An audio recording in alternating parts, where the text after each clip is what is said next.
idea, you cannot get there from here, but only those who refuse to accept that there is here who refuse to accept that will discover that there is here. And that's the idea. People are trying to get to the truth. They want to know the truth, and they think that they can get belief systems and they can make a holy grail and they can get the right belief systems and right configurations to discover the truth. But you can't hold on to the truth. The truth comes from the death of the ego self, from the death of the contamination of the ego body self. But that is always there. It's always right here. But so long as you're holding on and you're stuck within the ego matrix framework virtual reality, you can't be there. But it is already there. The truth is already among you always, but you just don't see it because it's you who's looking. That's the idea behind that. So that's the idea of the flow.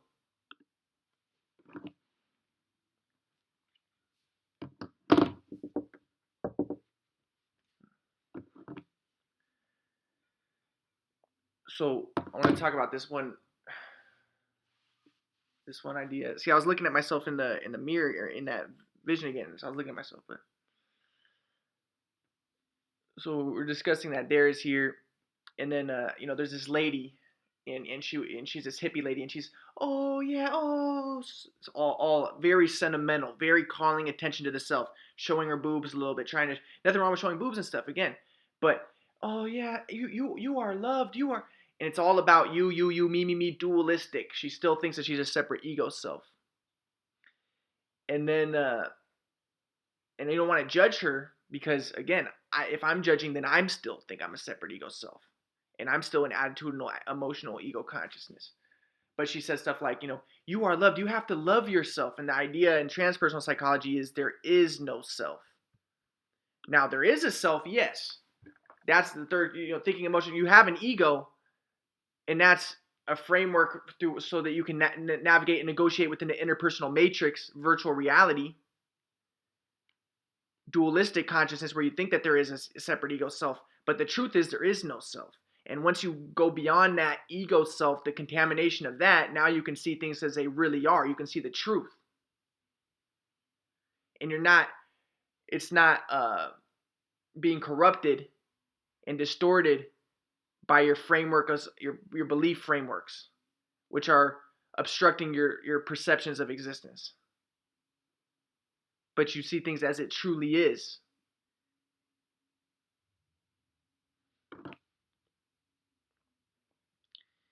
And this is the idea of so in going back to the Bible, Jesus says, I do nothing of myself, but only I do it through the Father. The Father does it through me. And the idea behind that is, somebody with interpersonal consciousness is going to look at this, according to my grandpa, as, okay, there's a separate Father, there's a separate Son. But according to my grandpa, it says the Father is spirit. The Father is no thing. So that means the Son and the Father are one. That means the Son is really spirit. The Son is no thing. And the idea behind this is he's saying, I don't do it, the Father does it. And this is about the transpersonal, moving beyond the ego self to the oneness consciousness, to the truth, beyond the ego, beyond the personal, interpersonal, impersonal, virtual reality. It exists, yeah. There is a dualistic virtual reality where there's white people who think that they're white people, and there's women who think that they're women, and they're maintaining their stereotypes, and the white people are maintaining their stereotypes. And people are fulfilling their roles within the cultural matrix. But those roles aren't necessarily real. And only if you transcend that ego body self can you see reality as it really is. That isn't a woman. That isn't a white person. That isn't a dog. That this isn't even a table.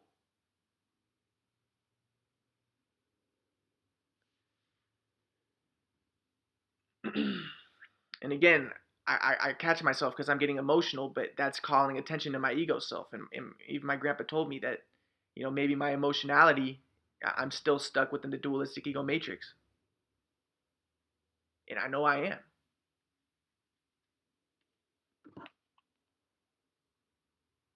Or I'm not. There is here. But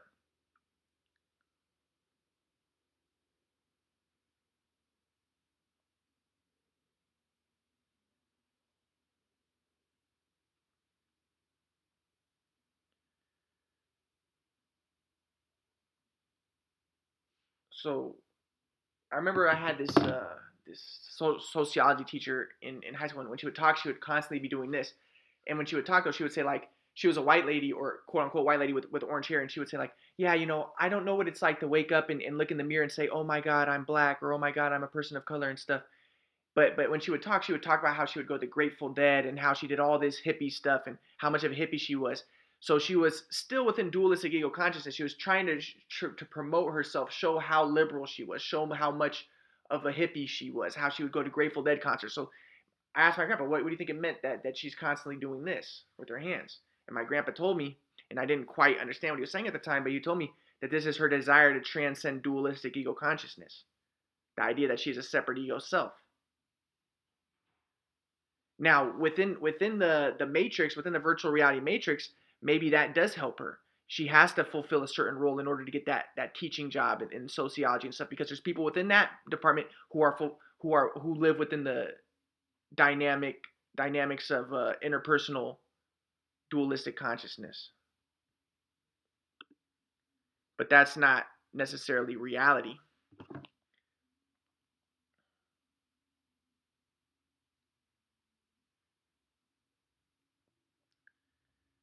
Um,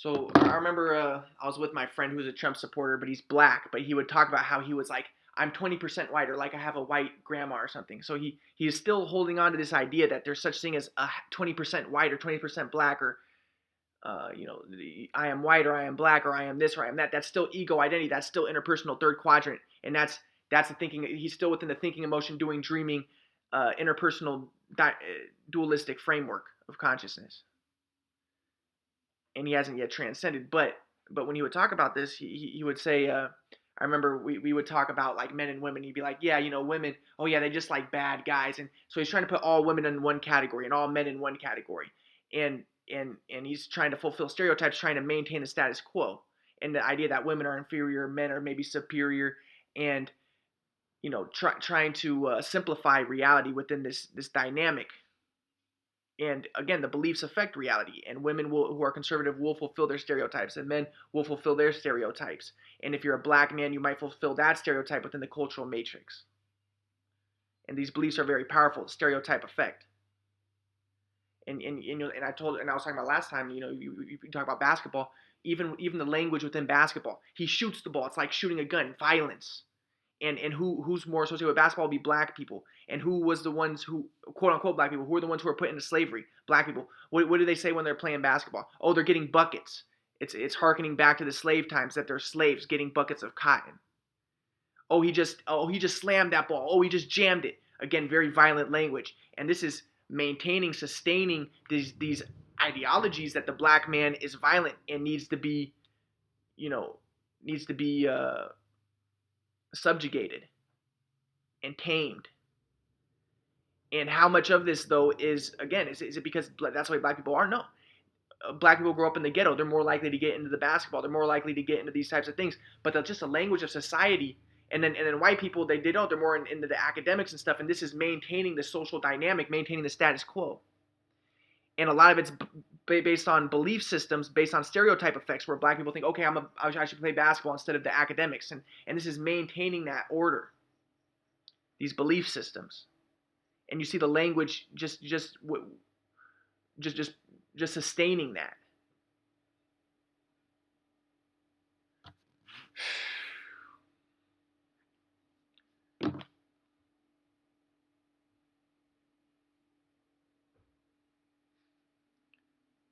And yeah, people buy into their stereotypes. People take on the identity that has been imposed upon them. But as we said, black is there really a black person? That was something that was created, manufactured for a purpose, a motivation to create a system where black people, quote unquote, or people who were given the designation of black, could be made into slaves, and for economic and psychological factors. And then they're told, okay, you guys are violent and stuff, and that's why we have to do this, and we have to tame you, and we have to make you into Christians. Who really was the violent one according to Tupac? They were the ones who were violent. But you impose this idea on them, and then people who have not been educated in higher consciousness will adopt that ideology and adopt that belief system and adopt that identity identity structure matrix, and they're going to say, okay, I'm black, and they're going to follow into that. But how much of it is real, how they really are, how much of it is people fulfilling their stereotypes within the matrix? And I talk about how that's very much a factor within psychiatry, where it's the belief the marginalized people, like the black people were marginalized, they're the ones who are easily taken advantage of, and they're given titles. Okay, you're bipolar, and people play into that. They believe they have a rigid ego structure. They adopt these belief systems within their ego identity, and a lot of them like it. They say, okay, now I understand myself, I'm bipolar, and they start following that mode of behavior. When or even maybe they were marginalized and became overwhelmed, and their egos became fractured, and then they start to act like that, or they get schizophrenic to bring structure, bring stability to their world by saying I'm the Messiah, to make themselves feel superior because their world is so out of control, and it gives them, they're compensating. Now they feel like they're in control because they're the Messiah. But then they're told, okay, you're schizophrenic, and then they're given medicine that actually does screw up their brain, and then they're told you're schizophrenic, and you're supposed to hear voices and stuff, and then this is perpetuated. Whereas in other countries, it's not necessarily perpetuated. But the belief system of the doctors and of the society tells them they need to have a scapegoat. They need to have somebody who's the bad guy, who's the defective people in society that people can point their fingers to. That's a problem, and they want to have the schizophrenics. They want to have that.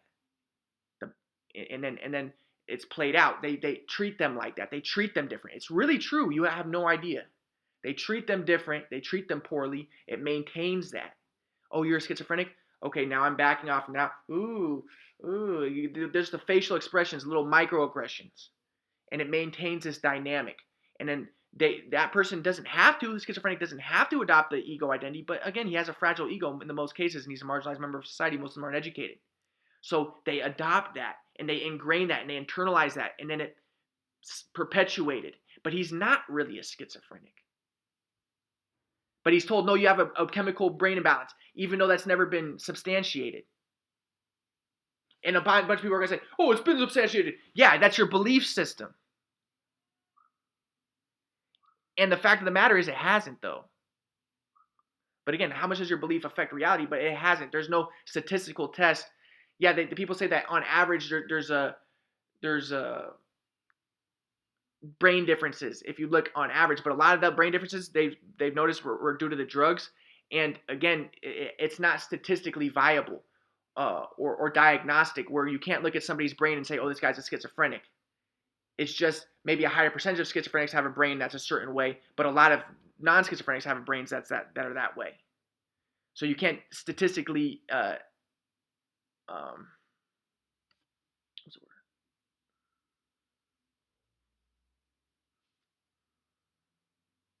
With validity say that someone has a schizophrenic by looking at his brain or by looking at chemicals, or they've never been able to do that. But this belief is perpetuated, and the patients are told, you are different, just like the black people were told, you are different, you are biologically different, you are physiologically different, and you have these problems. And then people can internalize that, especially if they're not educated in the higher consciousness, that they are not these identities. And then they follow it out, and a lot of them want to be schizophrenic, and they've done studies about this, that people who are given the title of schizophrenic, if the doctor is going to send him to a part of the hospital that he doesn't want to go to, like the bad part of the hospital, they will start, and he tells them, okay, but if you start acting non-schizophrenic, then we'll keep you in this better part of the hospital. The person will stop acting schizophrenic, and his symptoms will disappear. They've done these studies. I'm not making this up. These are like legitimate studies I've seen in teaching company courses. And then they have another type of person where they tell the person, okay, you are not if you are exhibiting schizophrenia, if you're not exhibiting schizophrenic symptoms, then we're going to let you out of the hospital. Well, a lot of these schizophrenics are marginalized members of society, so they don't want to be let out of the hospital. So they will start acting out the schizophrenic traits more. So how much of this is culturally based off of what they're trying to exhibit to the doctors and to other people, and how much of it is really what they truly are? Well, yeah, a lot of it, obviously, they have they're in dualistic ego consciousness, and and they're trying to manipulate people, and they're stuck within a rigid ego framework, yeah, that's for certain. But they're not really schizophrenic. That's a title that's been imposed upon them and that they're playing into. And that's the same thing with black and white and all of these titles, man and woman.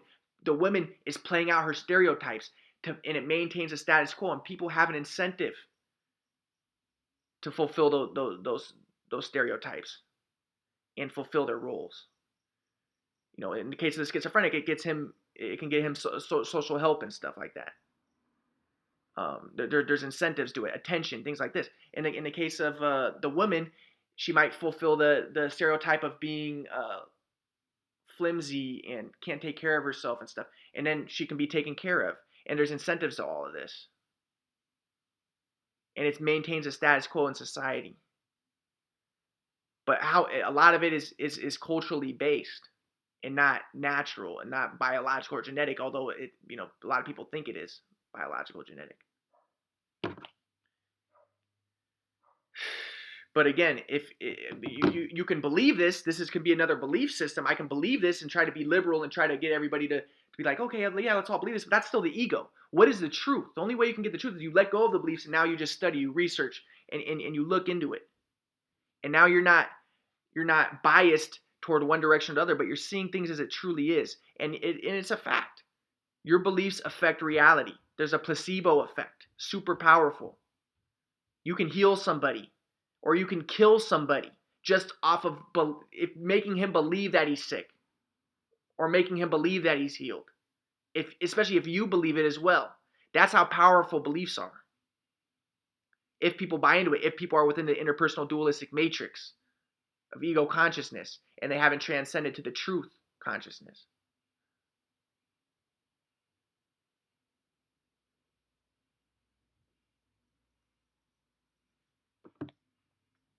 Which is the transpersonal, transcendence of the ego. So another example of this would be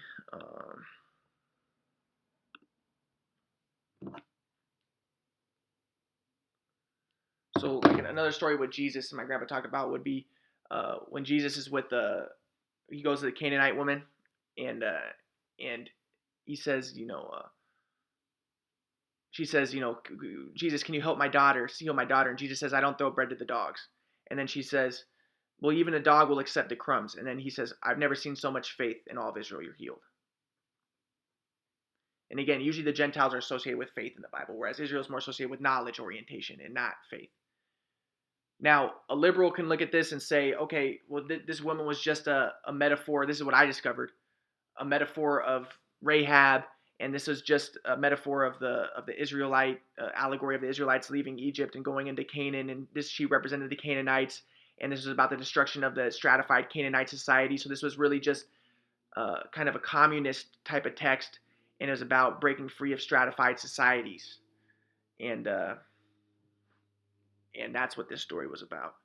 And so we should create a kind of communistic type of society. That could be a liberal belief system about this particular event. Whereas a conservative might say, no, this was about just, this woman believed in Jesus, and she was healed because, Jesus is God, and, that type of thing. And so therefore, everybody should just believe in him, and they might have agendas about that. So just believe in him, people of color and stuff, and don't steal or don't do anything bad, even though we've mistreated you and stuff, and we believe that you're people of color, and just let's maintain the status quo. That could be a conservative idea behind that. But then the transpersonal view is what my grandpa said is that, again, in transpersonal, there is no black, white, there is no man or woman, there is no Canaanite or Israelite, there is no thing. You transcend to the truth, you transcend the ego body and those limitations of it. And the idea with this woman is she's a Canaanite woman, yeah, or quote unquote Canaanite, and again, Rahab is a part of Israel. She becomes one of the founders of Israel, and according to liberals, that's because she was Israel was founded by the Canaanites, by Canaanite serfs, and she was a Canaanite prostitute, so she represents the genesis of Israel. But in the transpersonal perspective, yeah, what she represents is she was trying to make things happen. She was trying to push Jesus. Hey, according to my grandpa, she was pleading and desperate. She was trying to force things, make things happen. She was in the ego body. She was not in the flow. So then Jesus says, because he had this inspired realization that this is her mode of being in her orientation, and he realized that this is why the daughter was sick, because she was pushy, she was demanding, pleading, and desperate. She was in the ego conscious, and when a mother is pushy and demanding and pleading and desperate and has these and is stuck within the ego framework, then that can cause negative effects on a child. Maybe she's overwhelming the child. And we know there's psychosomatic illnesses where if a child's overwhelmed by the mother, a child can actually become paralyzed because it's too much for the child to bear. And sicknesses can occur because and the mother's software, the mother's orientation can affect the child's software and orientation. Not necessarily always, but it can, certainly. And the idea is, the mother was not in the flow, and that's why the child was sick. Now, we don't want to blame it always on the mother and stuff. And again, it's not the mother's fault necessarily. Maybe the mother, she's a prostitute. She's maybe in a society where she has been mistreated and demeaned. And she's been preyed upon. And she might have predator-prey consciousness. She might be stuck within the dualistic ego framework. She might believe she's a Canaanite or she's a prostitute or whatever. And she's very stuck within dualistic, even impersonal consciousness. And this is having negative effects on her daughter. So what Jesus does is he humbles her. He breaks her free of her ego self toward the oneness consciousness, toward the transpersonal. He says, I don't throw bread to the dogs. He awakens her. Maybe she's being pushy, demanding. She thinks that she's superior. She thinks she can make things happen. Now she's humbled. Okay, I'm a dog. This somehow this affected a transformation in her. Now she's transformed. She's broken free of the ego chamber, of the ego protective enclosure or ego enclosure. And again, it's a protective enclosure because the ego is not bad. The ego is something that can protect you until you're ready to recognize that it is imprisoning or that it is an illusion. It's a protective matrix. It can be a protective matrix. So, but she's trying to make things happen. She's very trapped in the ego body. She's like Tommy Lauren, or she's like Tucker Carlson, or Donald Trump, or somebody like really making things happen. Very impersonal, maybe violent, and then she's humbled, and then she says, I'll even accept the crumbs. Now she's become, according to my grandpa, she's become receptive, open and receptive.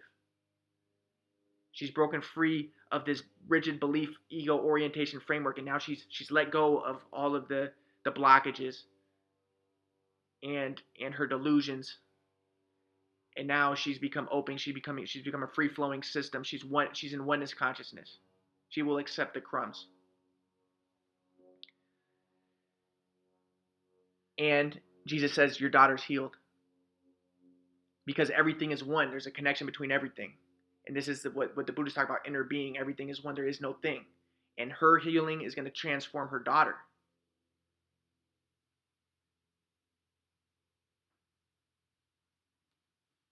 She's transcended the ego identity framework, virtual reality matrix. And the daughter now is relieved and alleviated. And so that's a transpersonal idea behind this story. and the transpersonal idea would be, if that is what that type of transformation of consciousness occurs in a society, where people are no longer saying, okay, there's the proletariat and the bourgeoisie, or the black people and the white people and all this, and people let go of these ego dynamics because the proletariat, they might internalize ideas that they're inferior, and I am a proletariat, or the bourgeoisie, I'm superior, I'm rich. They're still stuck in the ego matrix. They're still in fixed consciousness. They're not in growth consciousness. They're not in the flow. They're trying to hold on to an ego identity.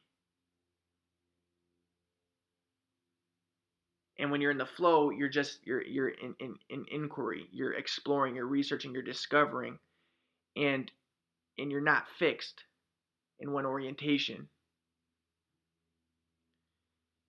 And you're not self-centered. And thus you're open to what is most effective and what is most valuable. You will know, okay, there's people in our society who have been designated as black and they've been victimized. They might need welfare to help lift them up, okay?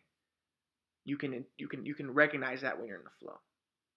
Or you can recognize other things.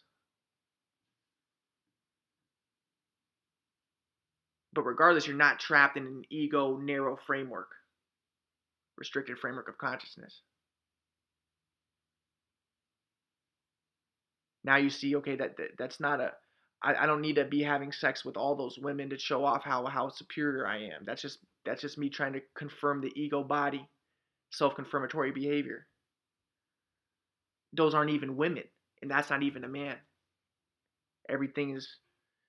I'm starting to see things as they really are. Okay, that's what the type of transformation that can occur, and that's what occurred with this woman when she was humbled.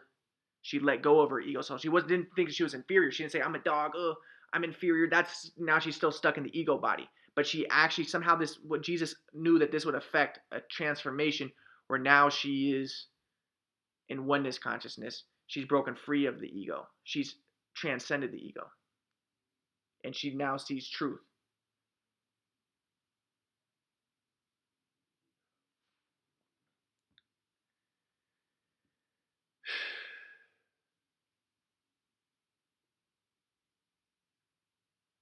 And then the daughter's healed, and she's healed. But again, a liberal might say, no, this is just an allegory of the Canaanite revolution, and the daughter represents the Canaanites, and whatever. And a conservative might say, no, that's not what this is about. This was about believing in Jesus, but he still has a belief structure, belief framework, but this is a transpersonal interpretation of such a story, and there's a lot of transpersonal interpretations throughout the Bible. Um,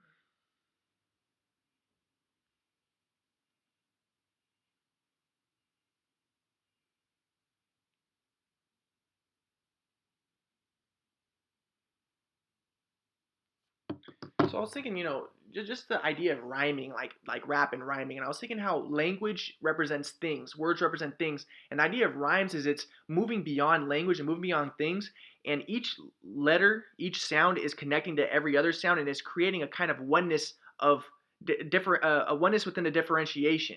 And maybe that's why people like rhyming so much, is because it's pointing them to that transcendental oneness consciousness, that there is no thing, everything is one, and that is helping to alleviate one of the illusion of the separate ego self, that can help to break one free of conventional consciousness toward the transpersonal truth consciousness, out of the ego consciousness to interpersonal consciousness to the transpersonal consciousness. Maybe that's why people like rhyming so much. And then I was thinking that um,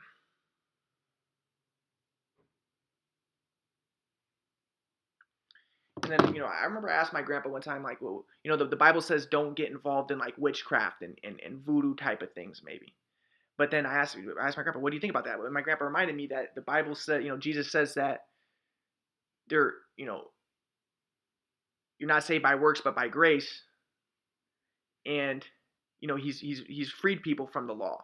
But at the same time, the law is something, boundaries that were set in place for people who are not mature, who aren't mature enough to handle complete freedom for whatever reason.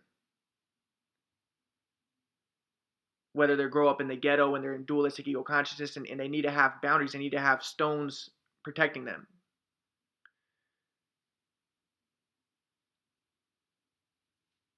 So the idea of like voodoo would be, though, yes, if somebody can be against voodoo and he can do it for ego motivations, and it can be a way to look down upon the marginalized member of society, probably the ones who are going to be engaging in voodoo and stuff, and witchcraft, and then they can use it as a way to accuse the marginalized members of society, like what happened in the witch trials. They accused women who were marginalized members of witchcraft, which they probably weren't even doing, and even if they were doing it, it's because they were marginalized members of society, and they were trying to seek, they recognized the the phoniness of the religious fundamentalists who were very ego oriented. So they were trying to break free by doing the Shiva type of stuff, the witchcraft type of stuff, and but then the strict rigid people tried to use this to support killing these women, and that's still, they're within a dualistic ego matrix. Um, and they're playing their parts, they're playing their roles within it. And there's a higher aspiration within the witchcraft. So the higher aspiration is they're trying to break free of conformity. The conformity they recognize not the flow. The Vishnu worship's not the flow. So now they're going to Shiva worship. And that might not be the flow either. They're probably doing it for ego motivations if they were doing it. And and again, the witch trials were in large part just the people trying to cement their religious beliefs so that they can have a justification for killing Indians.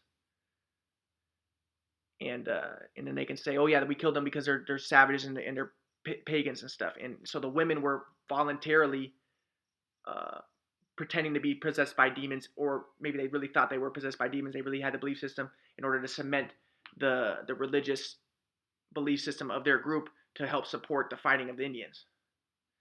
So again, beliefs are super powerful, but or the quote unquote Indians, because again, these are made up concepts.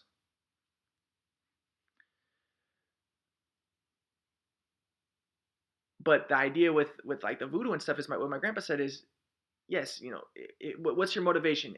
What's your software level? Are you doing it to try to hurt people? Are you in interpersonal predatory prey consciousness? Well, then you're still, it's very self-confirmatory still. But then it's also possible that you can be just studying the witchcraft and studying the voodoo and stuff in order to expand your consciousness, to try to get to understand reality more, understand the physics, understand the nature of existence. Now, there's always dangers in this type of stuff because, again, it's like doing drugs. If you do drugs too much before you're ready, you can have too much of an awareness, too much of a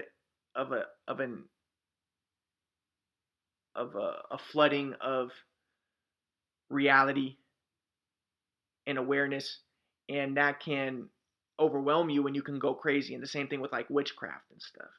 I've never done it, but so again, but you don't want to judge the people who are doing witchcraft because that's ego oriented.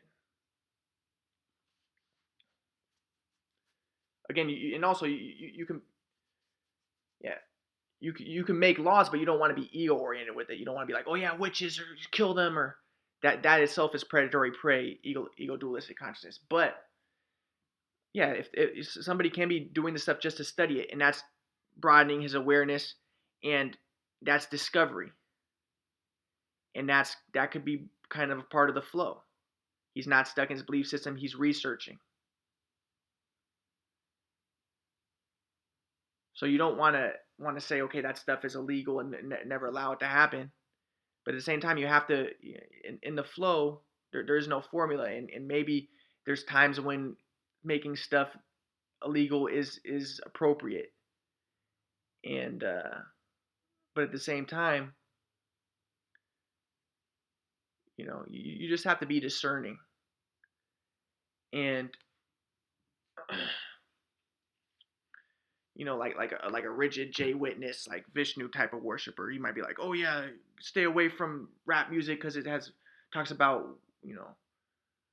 Ouija boards and stuff, and that's evil, satanic. But he's very kind of stuck up, self righteous. Whereas the people doing the Ouija boards, yeah, they might be out of the flow as well, but not any more out of the flow as the stuck up, self righteous person. They're both stuck in the ego. So you don't want to judge either one and get yourself stuck in the dualistic ego consciousness and illusion that you're a separate self. But you just have to look at what's going on. Maybe that person is doing voodoo and he's actually hurting people. He's actually killing people because voodoo's powerful. People have killed people with voodoo because that belief systems are super powerful. And we also don't know. There is super dimensional aspects of reality we're not aware of. So somebody can